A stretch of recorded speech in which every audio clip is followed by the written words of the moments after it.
Saudi Arabia ने Iran को directly phone मिला दिया, जो कि अपने आप में बहुत बड़ी बात है, क्योंकि ये दोनों बहुत ही कट्टर दुश्मन रहे हैं पिछले कई सालों में। इंडिया पाकिस्तान से भी कट्टर दुश्मनी मान लो आप इनकी। फोन मिलाया है तो ऑफकोर्स कोई रीजन होगा। बात यह है कि यूएसए जो है वो मिडिल ईस्ट के कंट्रीज का, सऊदी अरेबिया का बहुत अच्छा प्रोटेक्शन करता हुआ है लंबे टाइम से। पर प्रोटेक्शन करता कैसे है वो मैटर करता है। प्रोटेक्शन वो करता है mainly Thad missile defence system के थ्रू। उसका जो सिनेरियो है वो तगड़ा ही है कि वो 160-200 किलोमीटर दूर की मिसाइल को भी उड़ा देगा और उसको इंटरसेप्ट कर लेगा, तो तुम बिल्कुल ही प्रोटेक्टेड जोन में हो। लेकिन ईरान ने एक्चुअली इसी थैड सिस्टम का जो रडार है ना उसको उड़ा दिया। 4 ऐसे थैड जो बैटरीज थी उनके रडार को उड़ा दिया उसने। रडार को उड़ाने का मतलब है कि ये सिस्टम जो है वो अंधा हो गया है भाई साहब। अगर आप ब्लाइंड हो तो आप कैसे पकड़ोगे मिसाइल्स को। अब बात ऐसा नहीं है कि भाई सऊदी अरेबिया या बाकी की मिडिल ईस्ट कंट्रीज जो है वो टोटली डिफेंसलेस हो गए, नहीं।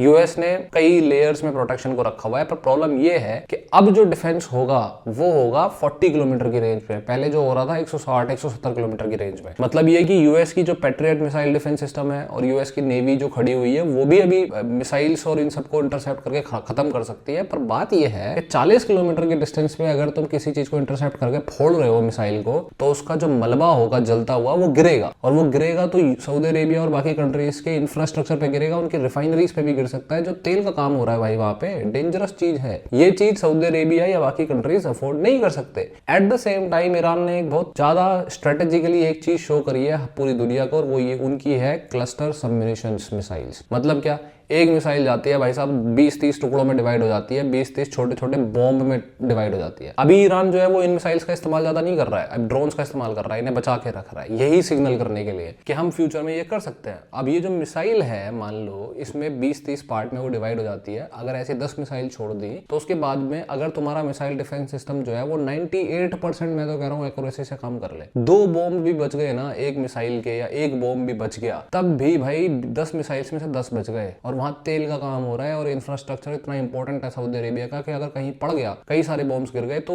सऊदी अरेबिया तो 10 को पीछे चला जाएगा अपनी इकोनॉमी को रिवाइव करने के लिए। उसके बाद में चाहे यूएसए भाई साहब ईरान को कान पकड़ के मुर्गा बना दे हराने के बाद में, लेकिन सऊदी अरेबिया की इकोनॉमी तो गई ना भाई। या बाकी किसी और मिडिल ईस्ट कंट्री की इकोनॉमी जो है वो तो 10-20 साल पीछे चली गई, वो रिवाइव करने में तो उन्हें बहुत तकलीफ होगी। एक्चुअली बात यह है कि ट्रंप ने बहुत अंडर एस्टिमेट कर लिया ईरान को। उसे लगा हम तो हल्क है, हमारे पास बहुत पैसा है, बहुत वेपन्स है, और ये तो रॉकेट है एवेंजर्स वाला। लेकिन रॉकेट को बहुत अंडर एस्टिमेट कर लिया इन्होंने।